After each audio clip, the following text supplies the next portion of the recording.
Is Tyson Fury ducking the Deontay Wilder rematch? That is a question, not a statement.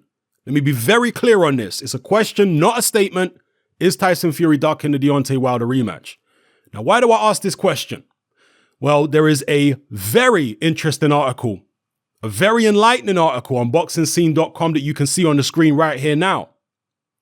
And in this article, it reveals that Deontay Wilder made Tyson Fury an offer, a 50-50 purse split offer. He heard nothing back from Tyson Fury in over a week. Tyson Fury had the contract in his hand, but he did not sign it. It was radio silence from Team Fury. Then, out of the blue, which was a surprise to everybody, including Team Wilder apparently, Tyson Fury and Frank Warren announced that they've just done a deal for Tyson Fury to have a co-promotional agreement with Bob Arum, Top Rank, ESPN.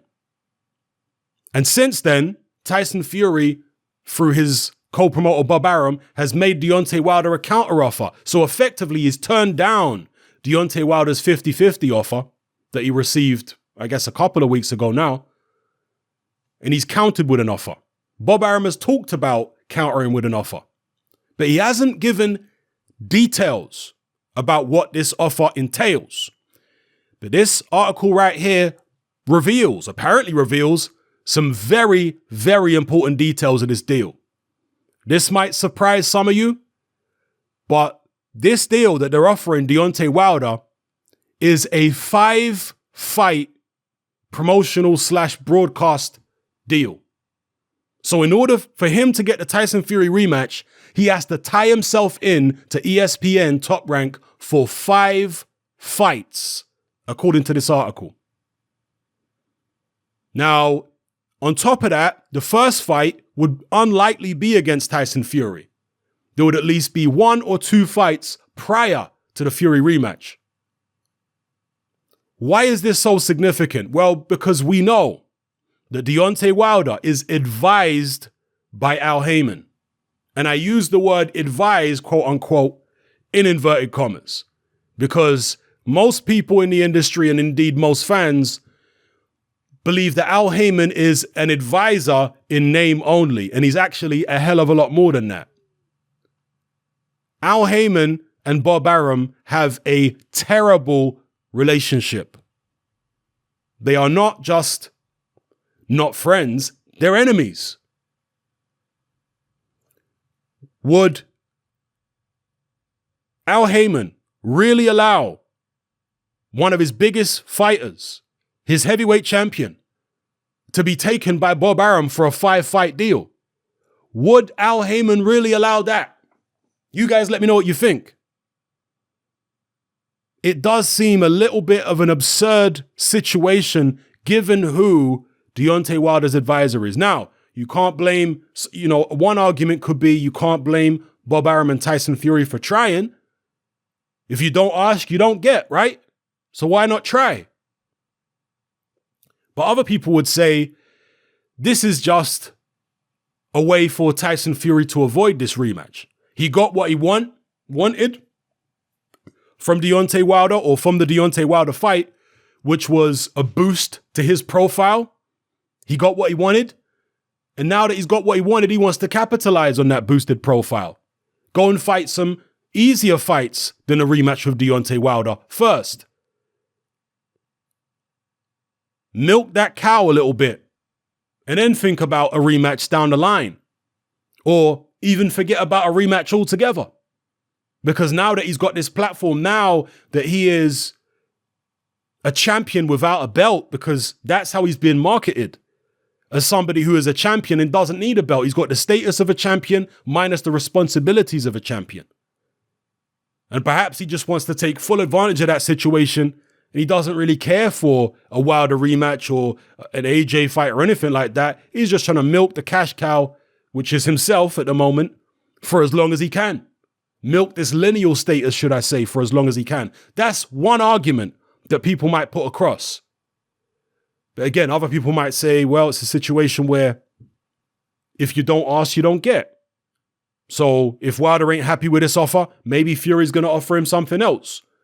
Maybe he'll offer him a situation where he won't have to be tied into ESPN and Top Rank for 5 fights.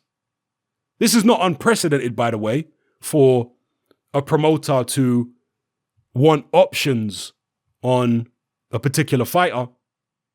That's not unprecedented. That's actually quite common, particularly back in the days. It used to be very common. Although I don't know if Wilder, well, he'd still be under contract. Let's say he fights Fury in the second or third fight, he'd still be under contract for another couple fights after that. So yeah, it's options.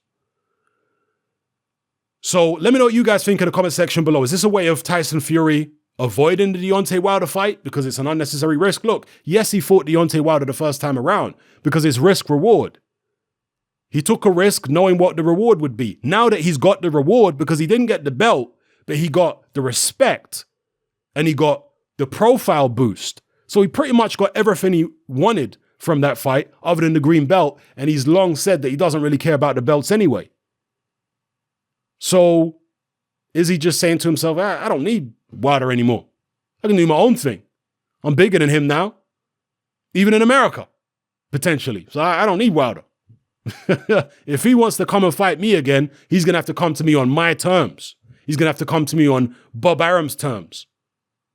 I ain't catering to his terms. He's basically going to have to dance to my tune. I've got what I wanted from that situation. I'm moving on. So I'm not saying Tyson Fury, and I don't think anybody would say Tyson Fury's scared of Deontay Wilder. Well, some people might. I certainly don't believe Tyson Fury's scared of him. But in a risk-reward situation, maybe he just feels like, hey, I don't need that risk anymore. What am I going to gain from that risk? People already feel like I won the fight, so I don't need that belt. I've got a bigger profile than Wilder. I've got a bigger contract than him. What do I need him for? Now, there's also going to be the argument that Deontay Wilder's a free agent. He should take the offer from Tyson Fury and Bob Arum, this 5-fight deal. Yeah, I mean, that is one argument, but given how long he's been associated with Showtime, and given the fact that he is, as far as I'm aware, under contract with Al Heyman, how much freedom does he really have? I know he says he can do what he wants. Do you really believe that? Do you really believe that Al Heyman has no say over what Deontay Wilder does? I don't know. I don't know his specific contract with Heyman, but I suspect that Heyman has got more sway over Deontay Wilder than Wilder is letting on. That's what I suspect, at least. If they really wanted, I'm going back to Tyson Fury and Bob Arum now. If they really were desperate for the Deontay Wilder fight to happen, let's say in September, if not next, would they be putting this 5-fight stipulation on the table? Or would they just say, okay, let's have a one-off fight. It has to be on ESPN. If they did that, or if they did, a fight with a rematch clause, let's have a fight, and if you win, rematch clause, and both fights have to be on ESPN. If they did something like that, you might criticize Wilder quite strongly if he didn't take it, particularly if it's like a 50-50 split or something. You might criticize Wilder strongly if he didn't take it. But a 5-fight deal tied in for 5 fights? One of Heyman's biggest champions being taken by his arch enemy for 5 fights? All that money that Showtime or Fox could be making, all that money Al Heyman could be making, going in Bob Arum's pockets? Are they really going to go for that? Is Deontay Wilder really going to burn all those bridges and sever all those ties, all those friendships and associations he's made over the years? Because that's what potentially could happen if he accepted that 5-fight deal. Is it unreasonable to expect Deontay Wilder, given all I've just described, to accept that deal? Let me know what you guys think in the comment section below. Is Tyson Fury ducking the Deontay Wilder rematch? Let me know, people. It's happening. I'm out. Join me on Patreon. I upload a minimum of 2 podcasts every single week, covering a wide variety of controversial topics, as well as live stream Q&A sessions. Take a look on screen right now at some of the podcasts I've produced so far. For just $3 a month, the equivalent of about £2 a month, you get access to all my new podcasts and my entire back catalogue of past podcasts, including my popular Confessions of a Nightclub Bouncer series. You can listen on your computer or on your smartphone or tablet by downloading the Patreon app from the Google Play Store or the App Store for free. The Patreon app also allows you to download each podcast in MP3. For less than the price of a cup of coffee, you get access to dozens of hours of exclusive content. It's easy to sign up, there's no contract, and you can cancel at any time. So come and join our community of free and critical thinkers by signing up with me here on Patreon today.